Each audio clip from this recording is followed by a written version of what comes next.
নমস্কার সুপ্রিয় বন্ধুরা, দেখছেন এই মুহূর্তের আবহাওয়ার গুরুত্বপূর্ণ খবর। আজ 26শে মে মঙ্গলবার চলে আসলাম গুরুত্বপূর্ণ আবহাওয়ার খবর নিয়ে। সুপ্রিয় বন্ধুরা, বঙ্গোপসাগরে তৈরি হচ্ছে নতুন একটি নিম্নচাপ, যা পরবর্তী সময় ঘূর্ণিঝড় অর্ণবে পরিবর্তিত হয়ে যাওয়ার সম্ভাবনা রয়েছে। এই ঘূর্ণিঝড় কোন জেলাতে আছড়ে পড়বে, কোথায় আছড়ে পড়বে এবং কোথায় কোথায় অতি ভারী বৃষ্টি হবে, বর্ষার কবে প্রবেশ ঘটবে পশ্চিমবঙ্গে, পাশাপাশি বাংলাদেশ, আসাম, মেঘালয়, মণিপুর, মিজোরাম সমস্ত ভারতবর্ষে কবে বর্ষা প্রবেশ করবে। প্রচন্ড দাবদাহে পড়ছে ভারতবর্ষের একাধিক জেলা এবং শহরগুলি। আপনাদের জেলার আবহাওয়ার পরিস্থিতি কি রয়েছে অবশ্যই আমাদের ভিডিওর কমেন্ট বক্সে লিখে জানাবেন। এই মুহূর্তে ঘূর্ণিঝড় অর্ণব তৈরি হওয়ার সম্ভাবনা অতি প্রবল। ইতিমধ্যে ঘূর্ণিঝড় অর্ণব কোনো সময় বাংলাদেশ, কোনো সময় পশ্চিমবঙ্গ, কোনো সময় মায়ানমারে প্রবেশ করছে। আজকের আপডেট অনুযায়ী সেটা মোটামুটি মায়ানমারে প্রবেশ করছে। সেটা আমাদের পশ্চিমবঙ্গেও নয়, বাংলাদেশেও নয়, মায়ানমারে প্রবেশ করছে। তো আজকে আপডেট অনুযায়ী কোনো ক্ষয়ক্ষতির সম্ভাবনা নেই। ঠিক আছে, তো প্রথমত বলে রাখা ভালো, ঘূর্ণিঝড় অর্ণব বা একটা ঘূর্ণবর্ত বা ঘূর্ণিঝড় তো তৈরি হচ্ছে, এবং এই ঘূর্ণিঝড় কোথায় ল্যান্ডফল করবে সেটা হচ্ছে প্রশ্ন। আর মোটামুটি আজকের বলে রাখা ভালো, আজকের থেকে মোটামুটি আমাদের বঙ্গোপসাগরে নিম্নচাপ যেটা হচ্ছে এখনো তৈরি হয়নি, কিন্তু আগামী কিছুদিন মধ্যে কিন্তু এই নিম্নচাপ তৈরি হবে। তার পরবর্তী সময় ঘূর্ণিঝড় অর্ণব তৈরি হওয়ার সম্ভাবনা রয়েছে। আর যেটা আমাদের মোটামুটি পশ্চিমবঙ্গের যে আজকের যে ওয়েদার আপডেট, সেটা আমি আপনাদেরকে জানিয়ে রাখি। গোটা উত্তরবঙ্গে চলছে বজ্রবিদ্যুৎ সহ ঝড় বৃষ্টি, কোথাও 30 থেকে 40, কোথাও 50 থেকে 60 কিলোমিটার গতিবেগে ঝড় বৃষ্টি হয়েছে। আজকে 26 তারিখ, আজকে দক্ষিণবঙ্গে মোটামুটি সেইভাবে বৃষ্টির সম্ভাবনা নেই। মালদা এবং মুর্শিদাবাদ পর্যন্ত বৃষ্টির সম্ভাবনা থাকলেও এদিকে দেখতে পাচ্ছি রংপুর, সিলেট সহ সমস্ত অঞ্চলে বৃষ্টিপাত থাকবে কিছুদিন। আমি একটা আপডেট দিয়ে রাখি, কিছুদিন কিন্তু পশ্চিমী ঝঞ্ঝার প্রভাবে উত্তরবঙ্গে জনজীবন বিপর্যস্ত হওয়ার সম্ভাবনা রয়েছে। আর এই মোটামুটি এই যে বজ্রবিদ্যুৎ সহ বৃষ্টি সেটা বাড়বে। বুধবার 27 তারিখ, 27 তারিখে দক্ষিণবঙ্গে তাপমাত্রা আস্তে আস্তে কমবে এবং 28 তারিখ থেকে ভয়ঙ্কর বৃষ্টি শুরু হবে দক্ষিণবঙ্গের জেলাগুলোতে। দক্ষিণবঙ্গে 28 তারিখে ভয়ঙ্কর কালবৈশাখী ঝড়ের দাপট থাকবে। 27 থেকে শুরু করে একদম 31 তারিখ পর্যন্ত ঝড় বৃষ্টি চলবে দক্ষিণবঙ্গের জেলাগুলোতে। দক্ষিণবঙ্গের খড়গপুর থেকে শুরু করে চন্দ্রকোনা, সিংড়া, বাঁকুড়া, পুরুলিয়া, বর্ধমান, বোলপুর থেকে শুরু করে ধানবাদ, দেওঘর, কলকাতা, ভাটপাড়া থেকে শুরু করে কল্যাণী, বসিরহাট, 2 মেদিনীপুর, 2 চব্বিশ পরগনা, হাওড়া, হুগলি, বীরভূম সমস্ত অঞ্চলেই থাকবে এই কালবৈশাখীর দাপট। আপনাদের জেলায় অবশ্যই কিন্তু কালকে যে ঝড় বৃষ্টি হয়েছে কিনা আমাদের ভিডিওর কমেন্ট বক্সে লিখে জানান। দেখুন 28, 29 তারিখেও কিন্তু ঝড় বৃষ্টি আমরা লক্ষ্য করতে পারছি। এই ঝড় বৃষ্টি কমে কত 29 তারিখে দেখুন আরো বাড়বে। দক্ষিণবঙ্গের ক্ষেত্রে বলে রাখা ভালো, পূর্ব মেদিনীপুর, পশ্চিম মেদিনীপুরে হাই অ্যালার্ট বা রেড অ্যালার্ট বলতে লাগে। সেখানে কিন্তু মোটামুটি 80-90 কিলোমিটার প্রতি ঘন্টায় ঝোড়ো হওয়ার দাপট লক্ষ্য করতে পারবে। কারণ এতদিন শুকনো ছিল, ড্রাই হয়েছে ওয়েদার।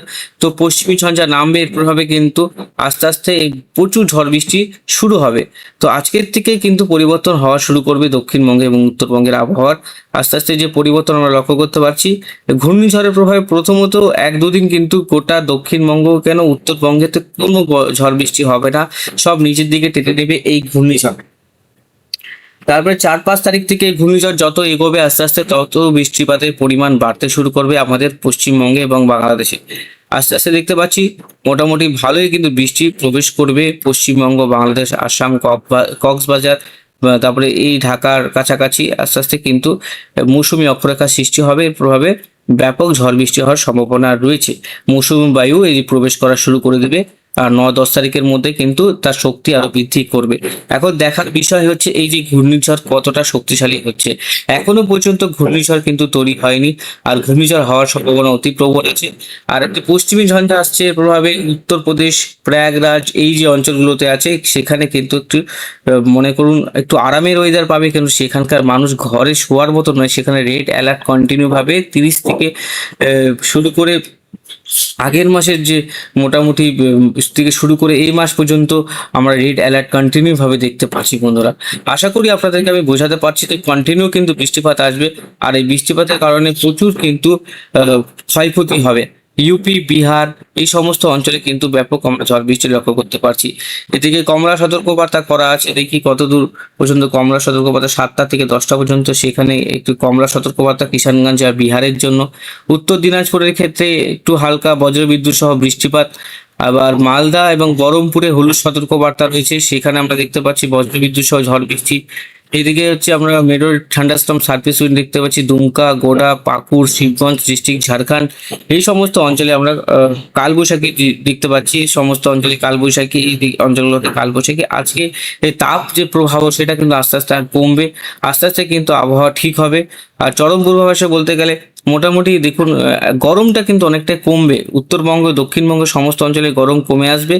আর যেটা মধ্য ভারতে, যেটা এই যে মধ্য ভারতে দেখতে পাচ্ছেন এইখানটায় যেটা সিচুয়েশন ছিল, দিল্লি, বেরেলি, লখনৌ, গোরখপুর, প্রয়াগরাজ, বান্ডা, ঝাঁসি, শৃঙ্গলি, পাটনা এই অঞ্চলগুলোতে যে তাপপ্রবাহ ছিল সেটা কিন্তু কন্ট্রোলে আসবে।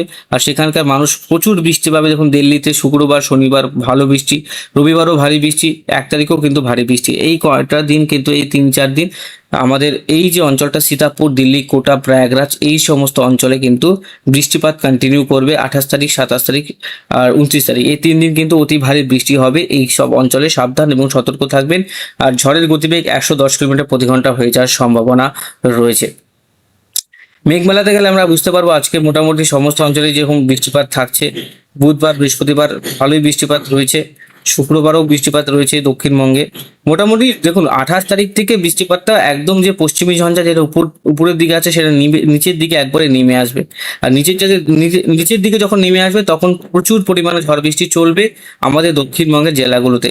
আর অতি ভারী বৃষ্টি হবে সমস্ত অঞ্চলে, নদিয়া, বীরভূম, দুই বর্ধমান, 2 চব্বিশ পরগনা, হাওড়া, হুগলি সমস্ত অঞ্চলে কিন্তু বৃষ্টিপাত বাড়বে। আর মনে রাখা ভালো যে বজ্রপাতও কিন্তু কম নেই, বজ্রপাতও কিন্তু ভয়ঙ্কর রয়েছে। আমি যদি বজ্রঝড় দেখি, আমি আগামী 5 দিন কোথায় কোথায় বজ্রঝড় রয়েছে দেখতে পাচ্ছেন। এখানে বজ্রঝড় রয়েছে, কালকে রাতের থেকে ব্যাপক বজ্রঝড় আমরা লক্ষ্য করতে পারছি। এবার 26 তারিখেও হয়ে গেল, 27 তারিখে আমরা দেখতে পাচ্ছি যে বজ্রঝড় রয়েছে। 26, 27 তারিখে লক্ষ্য করা যাচ্ছে, 28 তারিখেও রয়েছে আমরা দেখতে পাচ্ছি। 28 তারিখে আমরা কলকাতার দিকে দেখতে পাচ্ছি বজ্রঝড়। 28 তারিখে কলকাতার সমস্ত অঞ্চলে হেভি থান্ডারস্টর্ম, মানে খুব একটা বেশি একটা থান্ডারস্টর্ম যাকে আমরা বলি, খুব হেভি থান্ডারস্টর্ম, সেটা একটা অ্যালার্ট রয়েছে। আর উত্তরবঙ্গে সেরকম থান্ডারস্টর্ম নেই, দক্ষিণবঙ্গে থান্ডারস্টর্ম রয়েছে।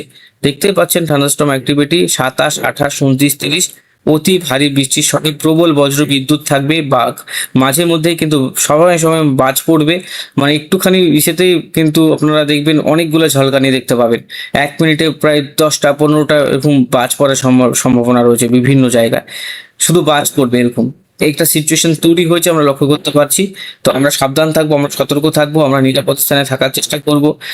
আর অযথা কিন্তু বাইরে বেরোবো না এই ঝড়ের সময়, কারণ 27, 28, 29 এই 3 দিন কিন্তু উত্তর পূর্ব ভারতেও কিন্তু এই যে ঝড় বৃষ্টি সেটা বিপর্যয় আনবে। দিল্লি থেকে শুরু করে প্রয়াগরাজ, শনিবার রবিবার কিন্তু অতি ভারী বৃষ্টি এই সময় অঞ্চলগুলোতে।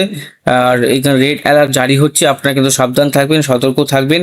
ঝড় বৃষ্টি নামবে বন্ধুরা। আর আপনাদের জেলায় আজ আগামীকাল থেকেও বৃষ্টিপাত শুরু হবে। দক্ষিণবঙ্গ থেকে যারা দেখছেন তাদের জন্য বলে রাখছি বন্ধুরা, সাবধান।